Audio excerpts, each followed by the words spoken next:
Pemirsa, Anda menyaksikan Breaking News bersama saya Putri Viola. Innalillahi wa inna ilaihi roji'un. Dalam Breaking News kali ini kami memberikan kabar duka telah meninggal dunia Ustadz Tengku Zulkarnain yang meninggal dunia pada hari Senin 10 Mei 2021 setelah azan maghrib di Rumah Sakit Tabrani Pekanbaru. Dan Ustadz Zulkarnain ini memang dirawat di Rumah Sakit Tabrani Pekanbaru sejak 2 Mei lalu karena teridentifikasi positif COVID-19 atau positif corona. Tengku Zulkarnain dirawat di Rumah Sakit Tabrani Pekanbaru ini masuk dalam kondisi stabil pada awalnya dan tidak memiliki penyakit lain. Kemudian Tengku Zulkarnain ini juga dinyatakan terpapar COVID-19 setelah melakukan swab PCR di Rumah Sakit Tabrani. Pada saat itu almarhum berencana untuk pulang ke Medan, Sumatera Utara. Rencana awal almarhum akan pulang ke Medan pada tanggal 3 Mei sehingga kemudian 2 Mei melakukan swab dan dinyatakan positif terinfeksi corona.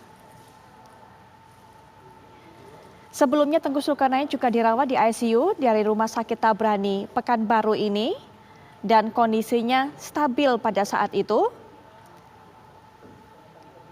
Kami akan terus membawa Anda untuk bisa mendapatkan informasi terbaru mengenai hal ini. Kita akan mendengarkan juga cerita mungkin yang bisa dibagi ataupun disampaikan oleh Kiai Haji Khalil Nafis selaku Ketua MUI. Assalamualaikum warahmatullahi wabarakatuh. Selamat malam Pak Kiai. Waalaikumsalam warahmatullahi wabarakatuh. Selamat malam para pendengar TV One, Putri Viola. Pak Kiai, ini merupakan kabar duka di mana Ustadz Tengku Zulkarnain meninggal dunia pada hari ini. Kabarnya 1 menit setelah azan maghrib berkumandang. Pak Kiai mungkin bisa memberikan informasi bagaimana kabar terbaru, mungkin mendapatkan cerita dari pihak keluarga ataupun dari pihak lainnya, rekan dekat dari Kiai Haji ataupun dari Ustadz Tengku Zulkarnain? Ya, saya beberapa waktu mungkin 2 minggu lalu sempat teleponan dengan beliau bicara soal dakwah berkenaan dengan perkembangan terkini masyarakat Indonesia dan dakwah kita. Beliau dalam keadaan sehat dan memang pada 2 hari terakhir termasuk tadi itu terkonfirmasi beliau di rumah sakit. Cuman kami tidak mengira beliau secepat ini untuk dipanggil oleh Allah Subhanahu wa taala. Saya pikir beliau ya sakit yang seperti teman-teman yang lain karena tidak punya komorbid katanya.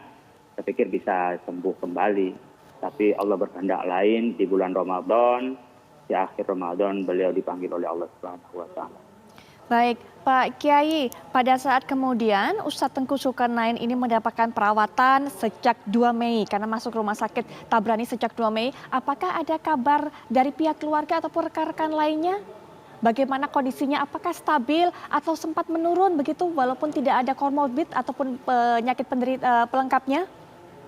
Ya, saya dengar memang beliau kena COVID, kemudian beliau itu masuk ke ruang ICU, ya beliau setelah di PCR. Seperti hanya prosesnya orang terkena COVID, biasanya pada saat sesak itu masuk ke ICU dan bisa sembuh kembali karena saya berharap beliau juga sehat. Jadi tidak ada hal yang mengkhawatirkan kalau yang saya dengar dari beberapa kawan-kawan beliau di rumah sakit itu. Baik, almarhum masuk rumah sakit atau dirawat di Rumah Sakit Tabrani ini apakah sendirian ataukah bersama keluarganya? Ada keluarga juga yang terinfeksi positif, Pak Kiai? Saya mendengar beliau sendirian ya, masuknya tanggal 2 Mei itu, ya, bukan tanggal 6 Mei tapi tanggal 2 Mei beliau rumah sakit. Dan beliau ya karena memang kan mobilitasnya kuat dan saya dengar hanya sendiri saja bukan dengan keluarganya. Saya dengar beliau itu. Baik.